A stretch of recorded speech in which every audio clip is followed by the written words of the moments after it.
Buenas noches. En el cuartel artiguista de la calle Lepanto, rodeado por los integrantes de Jardín Humano, Augusto Braslein, que está filmando, Felipe Leites y Federico Core, y contando con la presencia invisible pero infaltable de Álvaro Moure Cruzet, con el cual representamos a Montevideano, me dispongo a tirar un mensaje, como lo vengo haciendo más o menos. Bueno, hice uno largo hace 2 años, pero hoy cumplo 71 pirulos. Entonces, ya ahora uno tiene que ir pidiendo que sea por uno más, por otro más, por otro más. Ya después del 7. Y había algunas cosas de las que, bueno, gracias a la tecnología, ¿no? Y siempre gracias a Dios, pero uno puede dejar un mensaje que puede ser escuchado hoy o mañana fundamentalmente por mis nietos, Emilia, la uruguaya, y Amalia y Leandro, los vieneses. El otro día escribí un brevísimo poema. Yo escribo muy poca poesía y este es un poema muy minimal con el que quiero empezar este mensaje. Se llama Cumpleaños del Guillotinado y dice: hay un niño que llora en mi garganta muerta. Lo trago con horror y miro hacia lo eterno.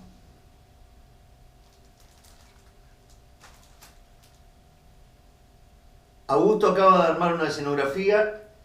Esto es una escultura del maestro Sergio Viera, que para mí tiene un aire jesuita. Es hecho de madera de las Misiones, en madera de las Misiones. Para mí tiene como un perfil artiguista. Puede tener una figuración o ser abstracto. A mí me parece una pieza formidable. Está tomado de una puerta que se encontró en las Misiones y me parece una buena compañía el artiguismo, siempre una vertical referente fundamental. Y atrás está Benedict, que es un poco el numen femenino que representa a la Virgen.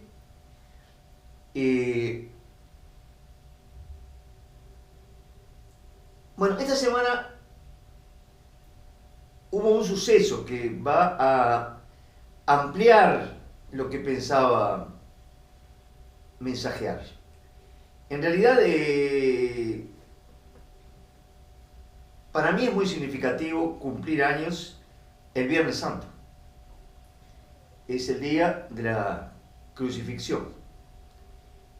Pero esta semana, todos sabemos que el lunes, cuando estábamos grabando el disco Celeste Salvaje con Jardín Humano, ya de paso el chivo, nos enteramos que se estaba incendiando Notre Dame de París.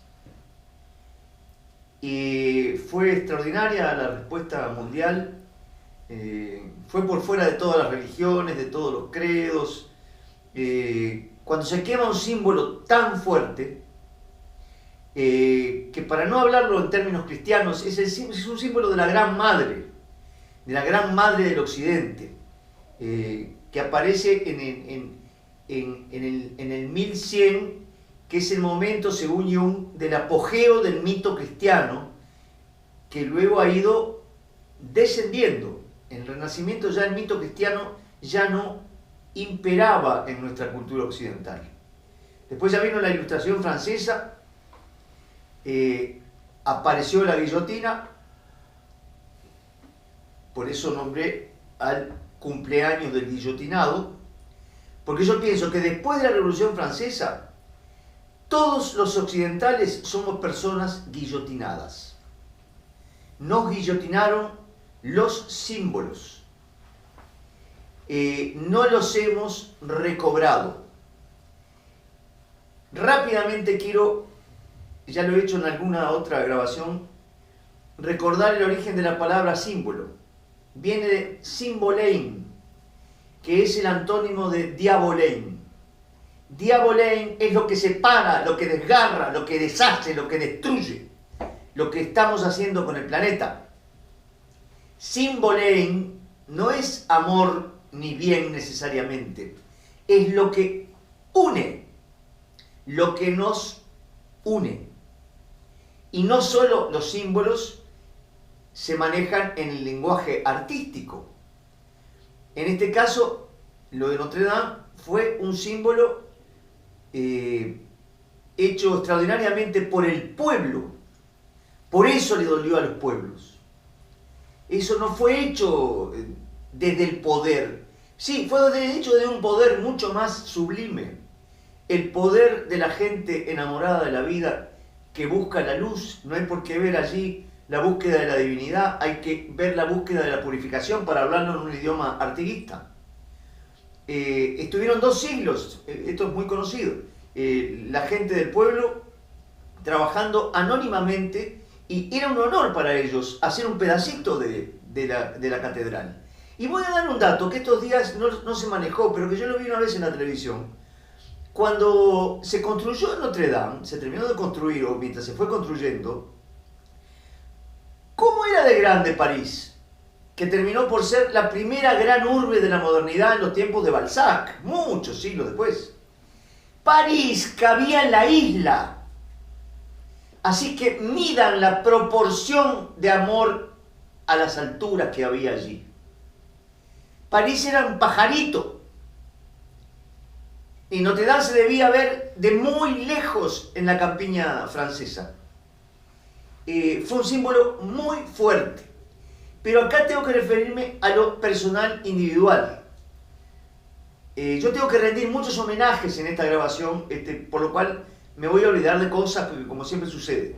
Acá tengo un cinturón. Este cinturón es de Saúl Ibargüen. Ahora es mío. De mi hermano Saúl Ibargüen, un gran poeta, al cual yo le debo muchas cosas, pero le debo 2 fundamentales. Durante la dictadura yo me vine de París muy afectado, tuve 20 meses en París y estuve muy angustiado, pasé muy mal, estuve a punto de ser asesinado en serio, literalmente, pero también encontré a la Virgen. Y vine a militar en el Partido Comunista, yo no estaba exiliado. Vine a militar en la clandestinidad y estaban 2 grupos al mismo tiempo, el de los intelectuales y el del barrio. Y mi responsable en la clandestinidad era Saúl Ibargüen. Y todavía no entiendo por qué no fui preso, porque cayó todo el seccional de la cultura, estaba también Rubén Yáñez, bueno, estaba todo el seccional de la cultura, y a Saúl cayó y lo torturaron mal, bueno, no sé si se puede torturar bien, y bastaba con que él me nombrara para que yo me comiera años de cárcel, y ahí sí, la tortura de los milicos me iba a volver loco, porque yo vine muy mal de París. Esa es una de las claves de la hermandad con Saúl. Pero otra clave, y acá tengo que nombrar también a Lil Vidar, que fue la segunda esposa de Saúl, fue que yo fui a París, donde me hice adulto, donde tuve que vivir a la intemperie, ganarme la vida como un humillado cantor pasaplatos, y no me arrepiento ni me avergüenzo de eso, para mí es un honor. Y empezar a escribir de nuevo, empezar a escribir con lenguaje decantado, minimalistamente, sin nadie que me revisara los papeles, y me vine acá con 1000 poemas y publiqué 12. Pero ahí no había mundo literario, no había premios, no había jeteos, y yo había caído en el jeteo y a ver en qué diario me nombraban y lo otro, y el comité de escritores, entonces estaba al lado de Benedetti y de Vilariño, y ya por eso me sentía un gran escritor, era un pelotudo. Eso era puro ego. Lo que pasa es que yo tenía un techo materno que no me permitía amar, porque soy... Esto que no se asusten mis nietos cuando lo escuchen, no asesiné a nadie, pero yo soy edípico narcisista, y el edípico narcisista tiene dos madres, Yocasta y Liríope. Y se ama solo a sí mismo. Uno cree que ama, pero no ama. Mi primer matrimonio, que duró un año, yo creía que estaba enamorado. Yo no estaba enamorado porque no podía. Fue en París y fue adorando a esta chiquilina que está ahí atrás, con la cual nunca fui pareja, que empecé a adorar. Es el único sitio de la psiquis humana, la adoración, donde se respira la inmortalidad y el presente eterno. Entonces, volviendo a Saúl, nosotros, bueno, yo me había separado de mi primera esposa, que le mando un gran beso, yo no la he vuelto a ver. Y andaba ahí de niño malcriado, ya había empezado con el alcohol. Entonces, un día mi papá, Hugo Giovanetti, maestro pintor del taller Torre García, ahí está pintado nada menos que por José Gurvich. Ese retrato es del año 53. Papi tenía 34 años, se había entrado al taller Torre García en el año 50. Gurvich hizo un retrato tan extraordinario que lo hizo viejo y joven al mismo tiempo, con un parecido extraordinario y con una mirada abstraída, que era cuando mi padre, que era un hombre santo, se metía en su oscuridad interior para pensar en el sentido de la vida y de la muerte. Mi padre era creyente, pero era de las personas que no eludían sus miedos. Y creo que Gurvich le captó ahí una mirada de abstracción interior, que era cuando el hombre estaba reflexionando y estaba decidiendo dar su vida en actos de amor incondicional que practicó siempre, porque nunca lo vi hacer mal a nadie. Entonces, en el año 73, cuando yo ya estaba... Bueno, había escrito 2 libros que no se los recomiendo, por favor no los lean, que se llaman El Ángel y la Rabia Triste, totalmente depresivos, no estaban mal escritos, ni siquiera son malos, lo cual quiere decir que son espantosos, inexistentes. Nunca los reedité. Sé que andan rodando por ahí y hay gente que los lee, les pido que no los lean, pero cuando más les pedí que no los lean, más los leen. Son de terror. Entonces mi viejo, que nunca me dio órdenes, que nunca me manipuló efectivamente, nunca. Desafío a los que tienen hijos a que nunca hayan manipulado a sus hijos. Yo traté de no hacerlo nunca, pero son mis hijos los que van a decirlo, si los manipulé o no. En ese sentido, mi padre era mucho mejor que yo, mucho mejor que yo, en ese y en otros muchos sentidos. Pero un día vino y me miró, yo me iba a ir con mi primera esposa a París. Ahí esa era una buena idea. Y todo fue por Hemingway, por leer 2 o 3 veces por año París era una fiesta, que fue el último libro de Hemingway, El Canto del Cisne realmente, porque Hemingway ya estaba acabado, pero se escribió un gran libro ahí que te daban ganas de ir a París. Es un libro de crónicas, se lo recomiendo de todo corazón. Y un día mi viejo, que me veía ahí ya con las copas, se le aceraron un poco los ojos verde marrón fluviales que tenía, siempre bueno. Y me dijo, Hugo, ¿pero vos no te ibas a ir a París? Lo que en un buen lenguaje tendría que decir, ¿por qué no te dejas de romper los huevos y te vas un solo por ahí si te querías ir? Y yo, imagínate, un niño malcriado, ay, pero en este estado me voy a ir. ¿Y qué me había pasado? Me había roto con una mujer. Por Dios. Yo creo que él cocinó, mi viejo, con Saúl, porque ellos eran muy amigos, cocinó la jugada. Porque me dijo, yo te puedo, en casa no había plata, yo te puedo pagar el pasaje de ida y te vas con la guitarra, no querías irte. y me dijo, mira, Saúl y Lil era como, se iban como de luna de miel, podés ir con ellos en barco, en el Cristóforo Colombo, estoy como hablando de la prehistoria. Una vez un hijo mío me preguntó, che viejo, ¿en tu época había ómnibus? Y yo decía, anda la puta que te parió. Porque parece que, claro, uno habla y me dice, en un barco te fuiste a... Sí, demoró 15 días el barco. Pero fue con Saúl y Lil, que éramos hermanos, vivíamos en el mismo barrio, allá en Punta Gorda. Y hicimos la península ibérica, ellos son muy buenos viajeros. Y cuando pasamos por Madrid, yo anduve ojeando ahí boliches donde podía ganarme la vida tocando la guitarra, pasando el plato. Pero me vino como una intuición. Jung dice que la intuición es la inteligencia del inconsciente. Tomátela esa definición. Me vino como una intuición y ellos seguían para París y después iban a ir a la RDA porque tenía una invitación Saúl de la RDA, de República que ya no existe, la República Democrática Alemana, que era socialista. Entonces yo le digo, mira, voy a dejar una valija acá en Madrid y me voy a París con ustedes. Y la dejé, cuando estuvimos en Lyon, en la casa de una familia de Saúl, va a ser precioso. En la tarde que llegamos a París, que era en primavera, fuimos al Gran Hotel San Michel, el hotel de los uruguayos, donde estuvo hospedado, entre otros, el gran Paco Espínola, que tuvo un romance con Madame Salvage. El legendario romance de Paco Espínola con Madame Salvage. Y dejamos las cosas en el hotel y bajamos por el Boulevard San Michel, que son 4 o 5 cuadras hasta el Sena. Y Saúl, que ya había estado en París, esos son los amigos.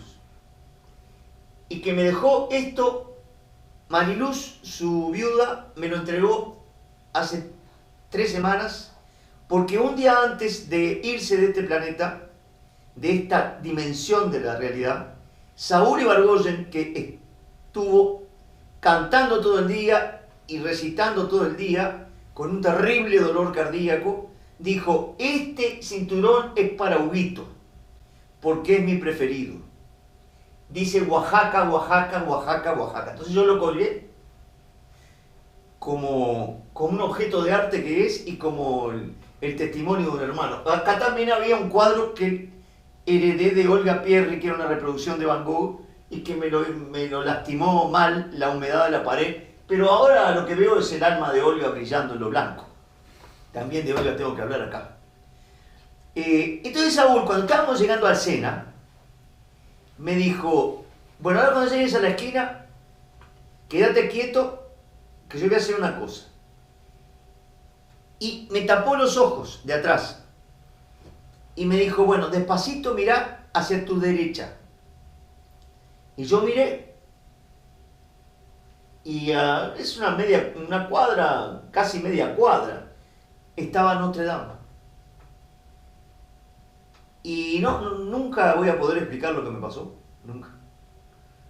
Y vi la Rue de Luchette, donde había tragafuegos y tipos cantando. Era un París muy distinto, donde vivía sin visa, no había terrorismo. Por eso, cuando mis hijos me preguntan, ¿había ómnibus? No había terrorismo. Yo tuve sin renovar la visa en París. 20 meses podía haberme quedado todo el tiempo que quisiera. Entonces, después de ver a Notre Dame, ¿qué habrán corrido? 3, 4, 5 minutos. Y le digo a Saúl y a Lil, yo me quedo a vivir acá. Y me dice Saúl, pero... pará. No, digo, yo me quedo a vivir acá.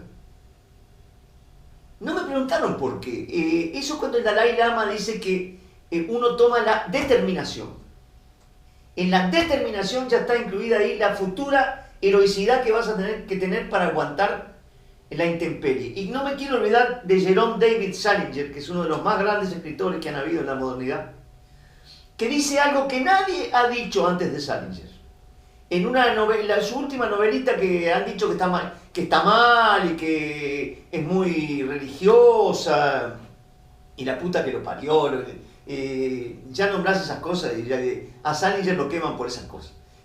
Salinger en Hapworth, que es la última novelita dice algo increíble. Dice, cualquier ser humano, hasta el más cobarde de todos, tiene que ser muy valiente para arrastrarse a través de este mundo.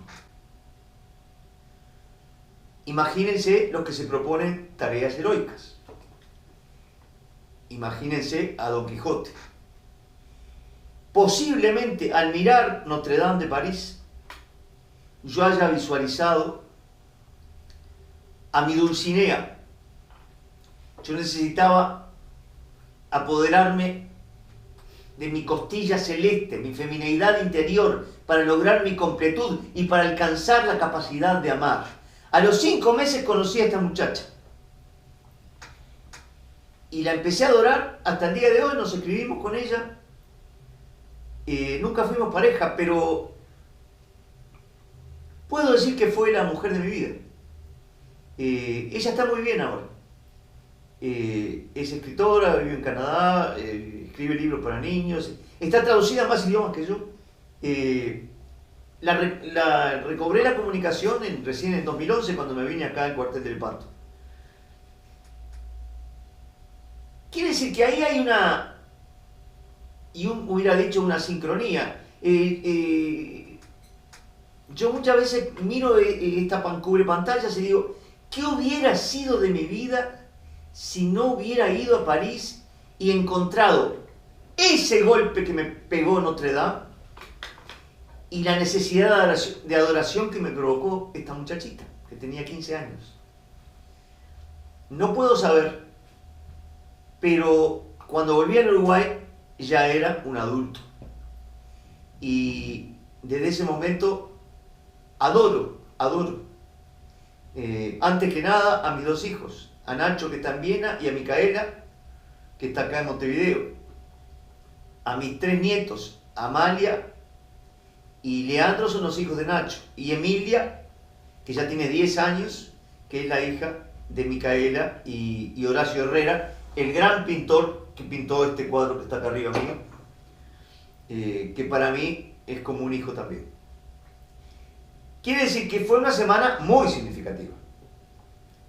Por otro lado, el año pasado Horacio Herrera, el pintor, fue invitado a participar en Italia en exposiciones, se puso allí, se miró todos los cuadros que pudo en Europa, en el Vaticano, en la península ibérica. Estuvo 20 días, pero se miró todo.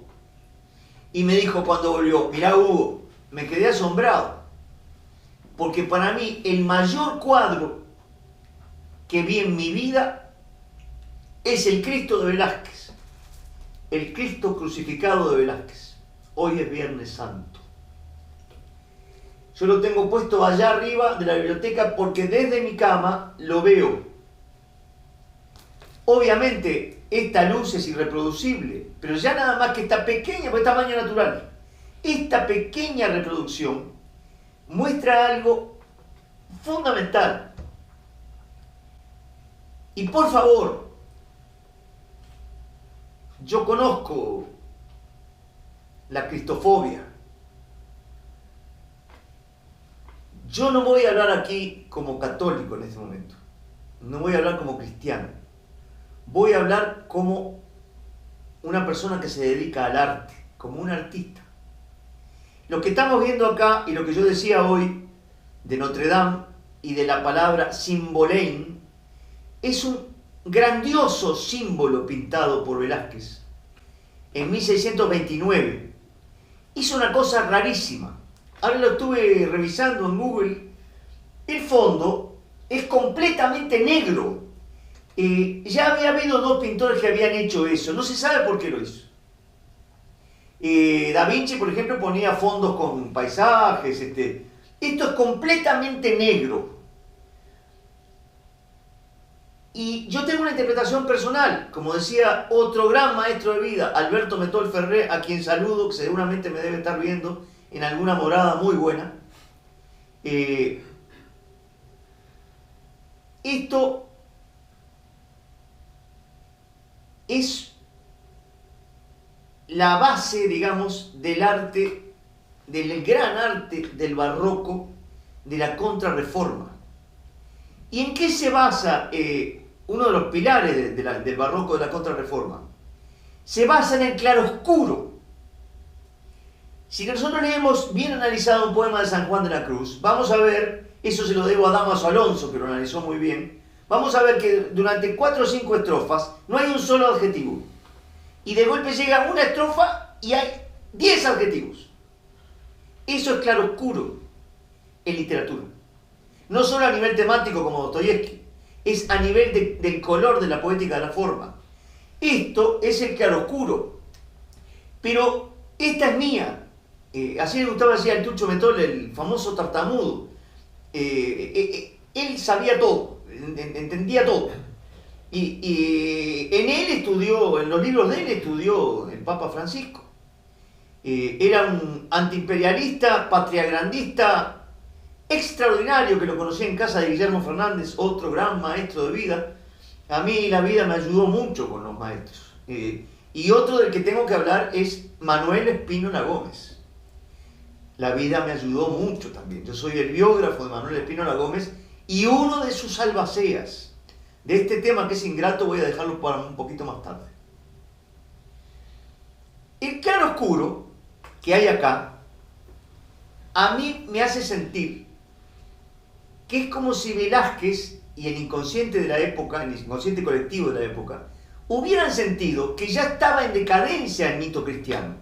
El mito cristiano tuvo en su auge allá en el siglo XI, con el culto mariano, con las órdenes monásticas, cuando el Vaticano incidía poco, porque el Vaticano siempre incide mal.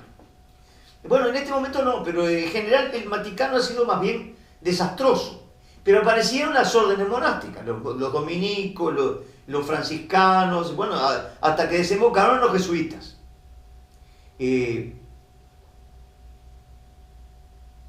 Ese auge se fue perdiendo hasta que en el Renacimiento se formaron las grandes ciudades, y acá hay que recurrir a Marx, al infalible Marx.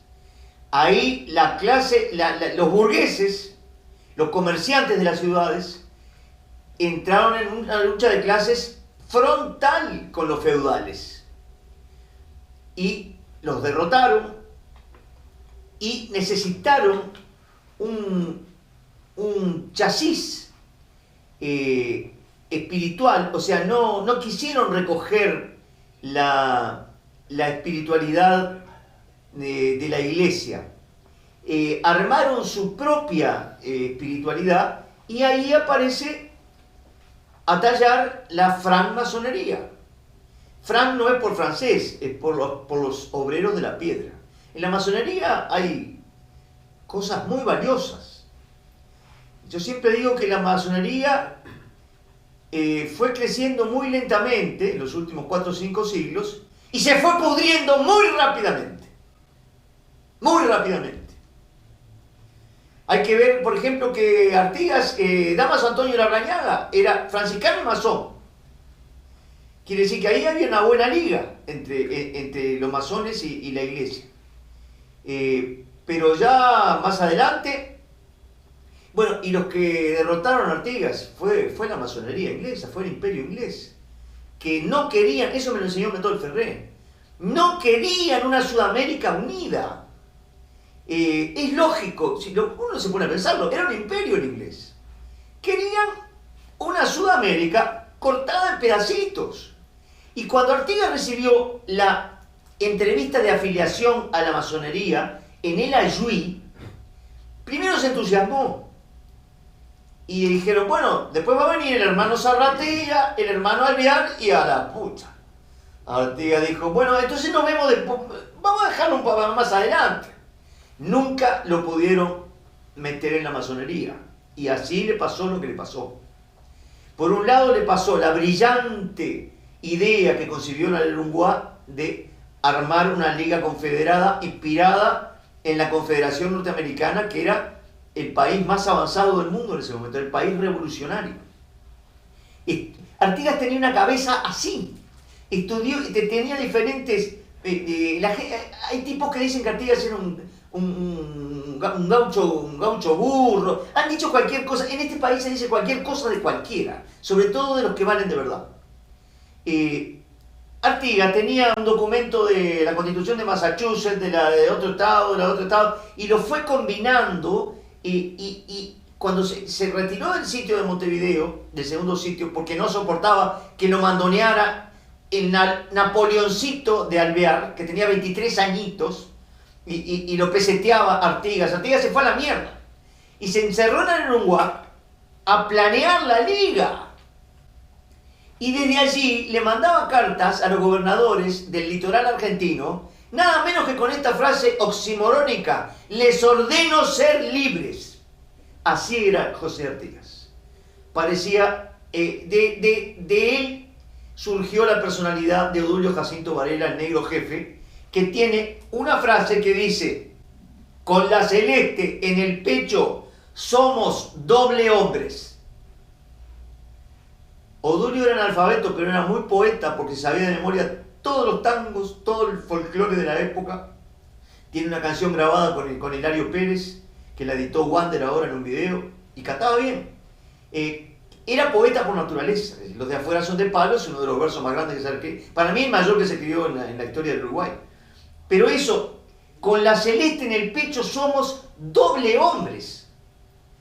Y yo creo que si Vallejo en Trilce, cuando recontorsionó todo el idioma, si le hubiera ocurrido poner doble hombres, lo hubiera dudado. ¿Sí? Esto es un disparate, pero Odulio no tenía problema porque no era poeta. Él decía que no era poeta, era un tremendo poeta. Y bueno, Artigas ahí se volvió como un doble hombre. Y por supuesto, bueno, ahí viene toda la... no se puede hablar demasiado de esto. En la conferencia que di en Viena lo pude detallar un poco más. Él se encerró allí y los porteños, como habían abandonado el sitio, pidieron su cabeza. Bueno, anda a sacarle la cabeza a Artigas, anda a cortarle la cabeza a Artigas. Y mandaron un ejército de línea de soldaditos pagos que peleaban, ya no peleaban por nada. Al mando de Dorrego, bueno, ahí aparece la gran intervención de Rivera, la última gran intervención de Rivera, porque después fue un traidor. Pero lo fue llevando a Dorrego hasta el Uruguay, y ahí los artigos, que eran igualitos a una selección uruguaya, porque había indios en pelotas con negros, mezclado con negros, mezclado con blandengue, y estaban esperando en un embudo que habían armado, y cuando Dorrego tuvo que comerse los caballos, como le pasó a Napoleón frente al Kremlin, cruzó el Río Negro, y los artigos que gritaban, peleaban aullando como los soldados de Alejandro Magno, les pegaron un cagazo tan grande que los tipos tiraban para arriba, tiraban las armas, y algunos llegaron corriendo a Paysandú a los 3 días. Tuvieron 3 días cagados corriendo para llegar a Paysandú. Entonces ahí Artigas, esa victoria no fue de Rivera, como dicen algunos historiadores coloradotes. Esa victoria fue de Artigas. Y hay una carta en el archivo Artigas que dice: esta es mi victoria, victoria, victoria. 3 veces victoria. Nosotros con Augusto y Federico acabamos estamos haciendo 2 trabajos. Uno es un disco que se llama Celeste Salvaje. Pero acabamos de grabar, yo grabé Yo el Protector, que es la memorial personal de Pepe Artigas, y Federico y Augusto trabajaron en las cortinas musicales. Es decir, que dentro de poquito tiempo vamos a entregar en el Montevideano un audiolibro. La primera novela que se edita en el Uruguay se edita virtualmente, leída por el autor y con cortinas musicales que se van a sorprender. Van a encontrar mezclados a la gran Olga Pierri, la extraordinaria Olga Pierri, la Torres García de la guitarra uruguaya, de bajísimo perfil, y una mujer grotescamente infamada por el machismo guitarrístico y el ego guitarrístico de gente que no quiero nombrar. No quiero nombrar, porque dentro de un tiempo no van a existir. Álvaro Pierri y mi hijo, los 2 herederos máximos que conozco de la escuela Pierri, van a existir cuando todos los que se reían de Olga Pierri ya no los oiga nadie. Esto lo dejo dicho acá. Esta semana ha sido muy particular, entonces, como decía, ustedes piensan que yo me estoy entreverando, pero yo me sé desentreverar. ¿Qué quiso decir Velázquez acá? Velázquez se vio venir algo que le pasó a la humanidad en los últimos 4 o 5 siglos, que nunca le había pasado a la humanidad, nunca. Ni en los peores momentos de la barbarie, porque los bárbaros eran paganos, adoraban a sus dioses. Y en las culturas de todo el mundo siempre había intuición de la divinidad. Nunca se habló de la famosa nada. Ese invento, esa paja de los franceses sobre todo. Eso es una masturbación espantosa, infantil, horrenda. Yo con Manuel Espínola Gómez, por ejemplo, que no creía en la trascendencia personal, me decía, no, yo para mí después de la muerte yo no voy a estar. Pero la nada, no me jodas con la nada. A mí hablame de la vida, me decía Manolo. Que quede claro. Y acá tengo que nombrar a alguien que tiene fama mundial en este momento, que piensa que sus reflexiones pueden tener un interés glamoroso, salir en alfombras rojas de Venecia, del cine, y no lo voy a nombrar tampoco. Pero hace poco dijo en la televisión, la vida es hermosa, lástima que se termina. Y yo me enfermé, porque lo estaban oyendo los niños, lo estaba oyendo el pueblo. ¿Qué pensaba ese señor? ¿Que la vida se termina porque se va a terminar la vida de él? Es tan brutal su ego, tan obsceno su ego. No, señor, la vida no se termina porque se termine usted, o porque me termine yo, o porque se termine... La vida no se termina. Yo no estoy acá hablando de Dios, estoy hablando de la vocación de eternidad que tuvo el universo cuando creó la vida humana. ¡Carajo! Alguien tiene que salir a denunciar eso. Por otra parte, este libro de Aguilar era de mi padre, que me lo leía cuando yo tenía 4 años y yo no sabía leer. Yo escuchaba a García Lorca y él me leía a García Lorca, a Herrera Gresí y a Nicolás Guillén. O sea que por problema del sentido del ritmo nunca tuve. Y García Lorca, en el año 29, cuando las pasó horriblemente mal en Nueva York, escribió en el final del poema Oficina y Denuncia, que es lo más grande que se ha escrito en la historia, lo que nos pasa a todos, ¿no? Cuando nos enfrentamos al caos cotidiano, la gente durmiendo tirada bajo la lluvia, revolviendo los contenedores, es algo casi que no, a medida que uno envejece, se soporta menos. No se soporta más, uno no se habitúa nunca a eso. Entonces uno puede decir lo que dice García Lorca acá. ¿Qué voy a hacer?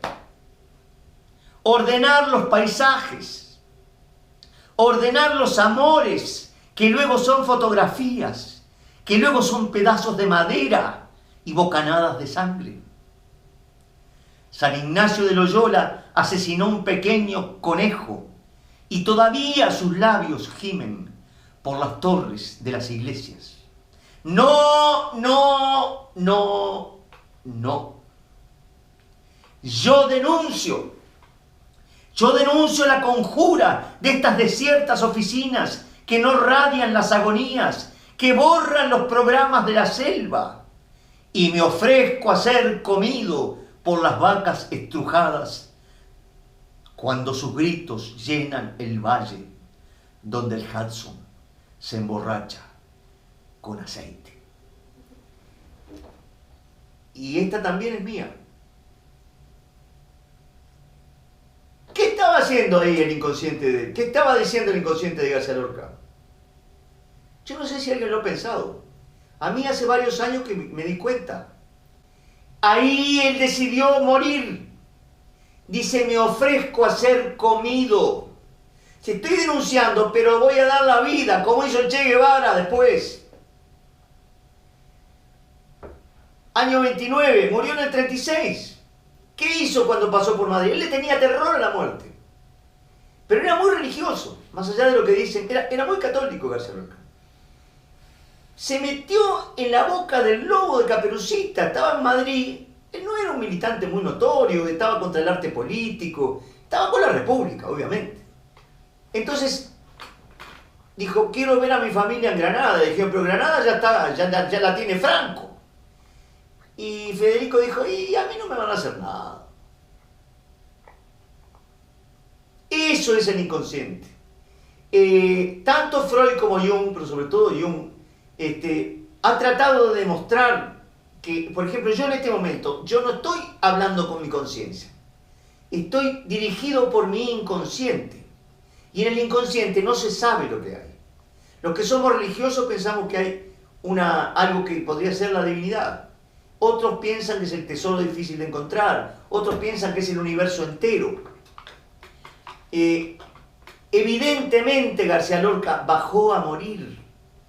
En ese viaje que nombré, y acá se nota que soy novelista porque vieron que dejé un tema colgado por allá y lo retomó acá. Eso es formar un grupo simétrico en la trama. En ese viaje, Saúl me llevó en Granada a una casa, a un edificio viejo, donde había una mujer limpiando el piso. Entonces, con un amigo, ¿no? Era en pleno franquismo. Le dijeron a la muchacha, cuéntale lo de Federico. Y la muchacha era hija o nieta de la limpiadora que limpiaba ese mismo edificio cuando Federico estuvo escondido allí. Tuvo varios días esperando que lo vinieran a buscar, pensando que no lo iban a venir a buscar, pero sabiendo que lo iban a venir a buscar. Porque se había ofrecido a ser comido por las vacas estrujadas. Esos son huevos, Botija. Esos son huevos. Y cuando lo mataron, y acá voy cayendo, ustedes dirán, este es un mensaje de torturado, no. Es un mensaje de denuncia también. De festejo, de agradecimiento de la vida, pero también de denuncia. En algún momento lo tenía que denunciar. ¿Ustedes recuerdan lo que le pasó a Federico cuando Ian Hamilton hizo la biografía? Los mandaron caminar hacia una corriente de agua ahí y lo fusilaron. Y después andaba un muchacho, un miliquito, por las cantinas de Granada, diciendo, pues hemos matado al poeta. Y yo le pegué un tiro en el culo por maricón. Maqué Gabazo. Pero ahora saltó Gabazo. Entonces yo le pregunto a los que dirigen el establishment de este país. Todos lo sabíamos. El pueblo, que es el tesoro de todas las naciones, lo sabía. Tuvieron que esperar tanto. ¿Cómo pensaron que la verdad y la justicia no se iban a abrir paso encaramadas a lomos del pueblo? ¿Cómo pensaron que eso iba a quedar bajo la alfombra del Palacio de los Sueños Perdidos? No estoy haciendo política partidaria, no estoy acusando a nadie, pero ¿cómo pensaron que podían hacer ese pacto de silencio? Si es que lo hubo, era obvio, era obvio.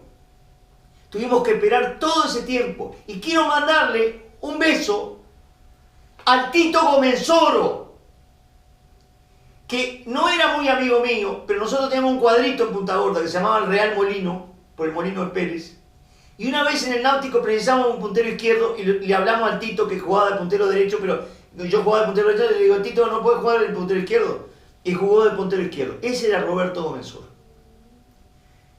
Le mando un beso al Tito, con el cual han hecho esta desvergüenza tan espantosa. Y no sé si se dieron cuenta que no hay ningún político especialmente agraviado.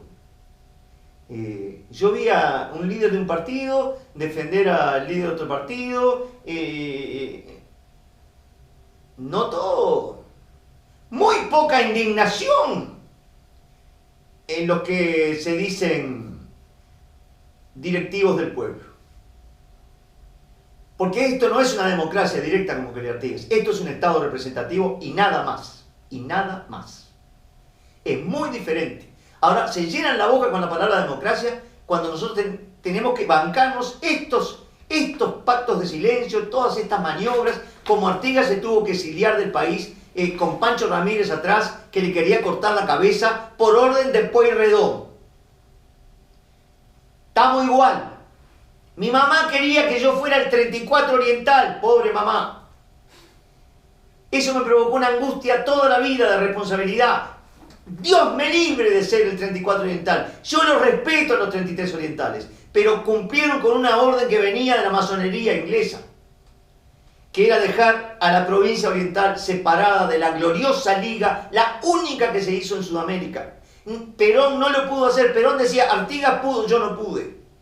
Y el Tratado de ABC no le salió a Perón. El único que lo logró fue Artigas, que es el hombre más importante de América. En este momento hay historiadores que lo consideran más importante que Washington.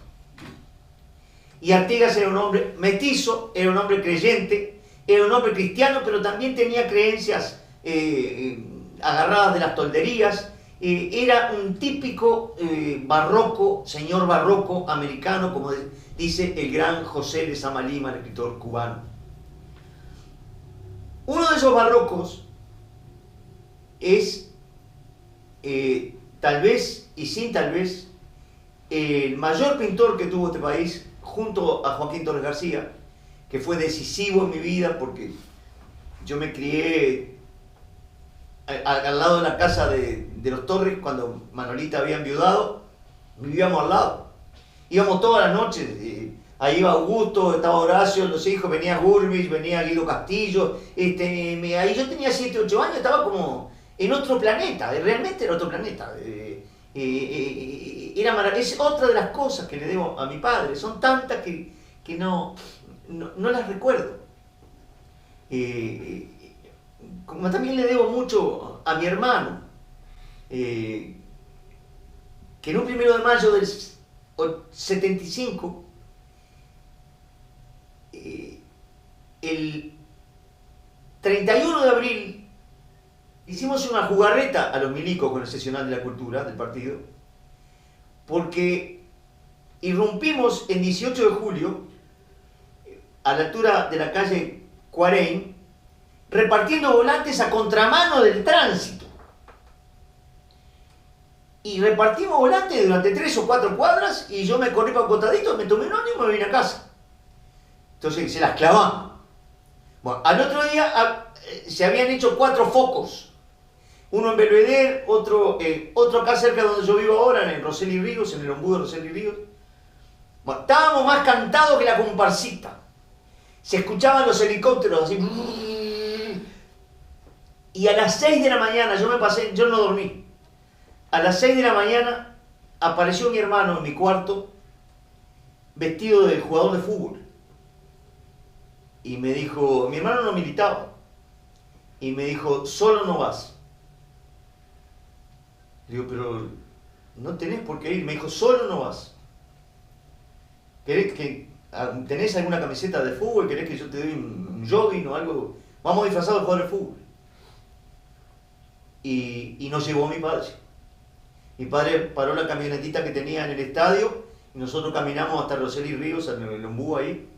Pero nos estaban mirando de arriba. Y solamente hubo un compañero que gritó pan y libertad. Y ahí empezaron a sonar los balazos. Yo le decía a mi hermano, son de salva, son de salva. Ese día le pegaron un balazo en la rodilla a un compañero adentro de la iglesia que había ahí de los Ríos, que son los jesuitas. Y yo sentí que se llevaban gente por atrás nuestro, y entonces nos escondimos en la canchita de baby fútbol, que los chiquilines lloraban, gritaban, y los padres se reunieron, ¿no? Y entonces nos miramos con mi hermano y nos pusimos sentados como cuando estábamos mirando el partido. Bueno, ya no había partido. Y yo veía cómo se llevaban los compañeros, ya le iban dando palazos. Recuerdo una muchacha rengueando que me rengueó, lo puse en un cuento, todavía siento ese rengueo pisándome el cristal del alma. Y de repente vimos que los padres nos empezaron a mirar, los padres de los chiquitines. Y mi hermano, que tiene un olfato muy particular, no es un tonto como esos que el Indio Solari dice, porque el tonto no huele al diablo ni si caga en su nariz. Mi hermano me dijo, Hugo, vamos. Porque ya había uno que estaba diciendo, uno de los señores estaba diciendo, pero esto me parece que estaban en la manifestación. Ahí nos salvó el pueblo, porque los demás padres de los chiquilines no dijeron nada. Y salimos caminando por el mismo agujero que habían sacado a los compañeros y subimos al auto de mi viejo, y mi viejo cuando llegamos estaba con la mano acá, así, porque era muy hipocondríaco. Sentía como que le iba a venir un infarto, y se escuchaban los balazos, los helicópteros. O sea que también tengo un hermano que mucho más cosas que eso ha sido un hermano de verdad. Y eso es un tesoro. Con respecto a Manuel Espínola Gómez, del cual soy su biógrafo, el libro Los Recovecos de Manuel Miguel, es su vida. Tengo que decir algo horrible. Manolo vivió soñando, porque le donó 28 obras grandes al Estado. Él no tenía una gran producción. Era poco prolífico Espínola Gómez. Durante la presidencia de Sanguinetti lo recibió la doctora Reta y dice que lo miró y le dijo, muchas gracias, y le dio el papelito. Y Sanguinetti le había propuesto darle un local enorme de ACE que queda ahí en la calle Paraguay para que tuviera su museo. Manolo vivía soñando con que su obra estuviera en el museo. Sanguinetti nunca terminó esa obra porque cambió de la presidencia. Él vivía ahí adentro, tenía un apartamento. Y después Manolo se desengañó de toda la política. Y me decía, acá los que dirigen la cultura son criminales. Y yo digo, siguen siendo criminales. Y así las pagó, y así las voy a pagar yo. Porque ese museo nunca se terminó. Y durante la presidencia del celebérrimo Pepe Mujica,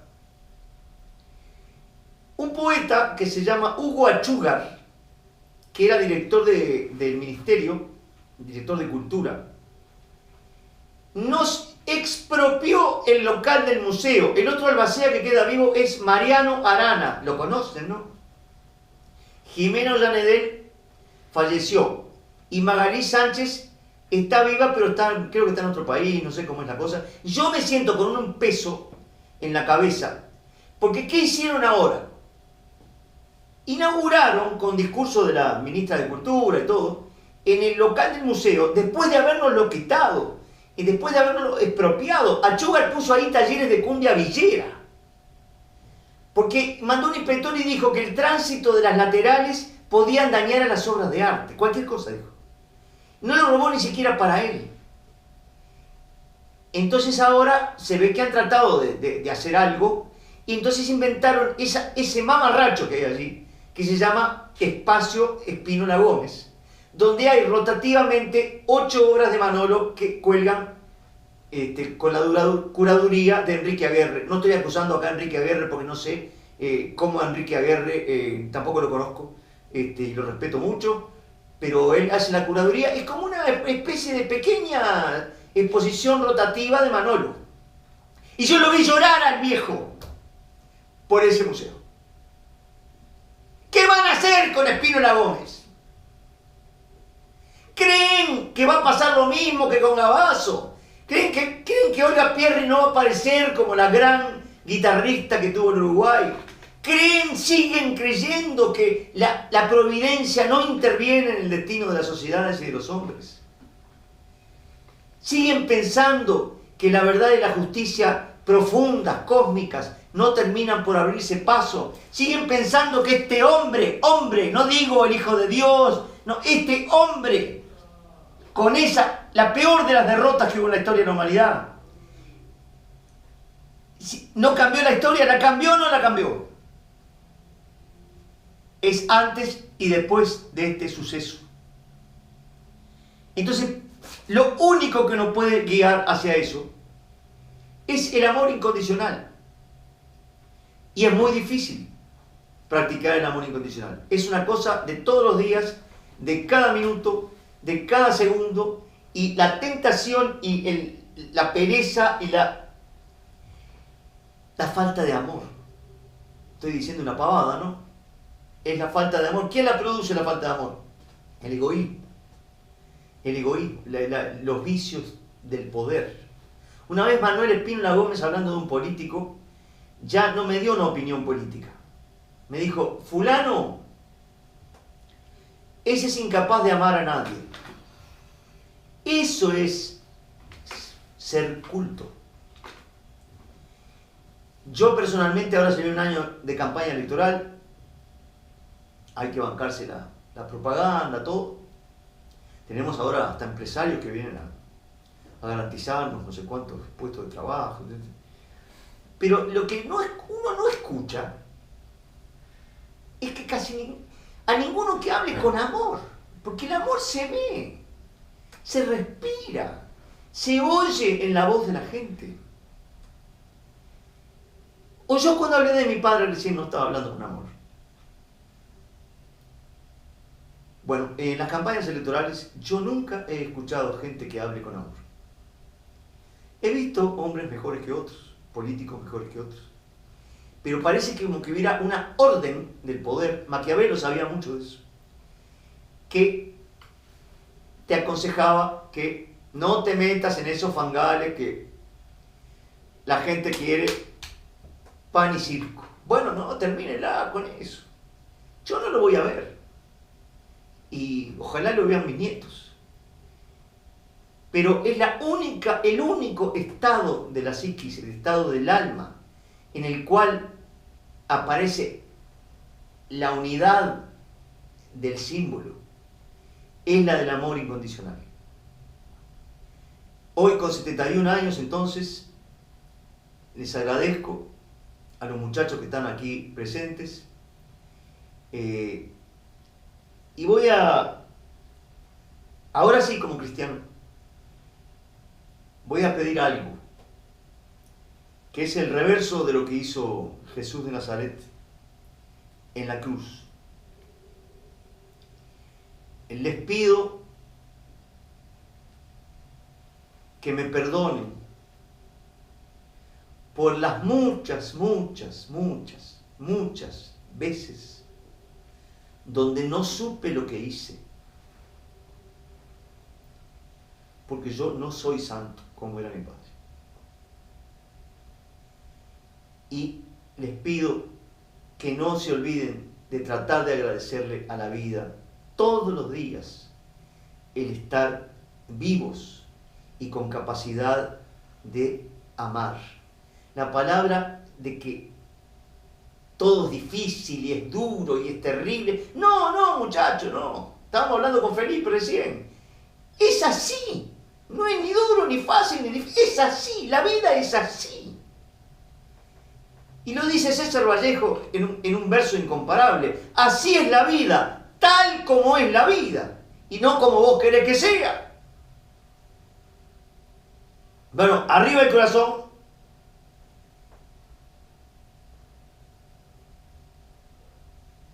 Y que lleguemos unidos a la dimensión del hombre nuevo, tanto en la tierra como en otras moradas. Ta.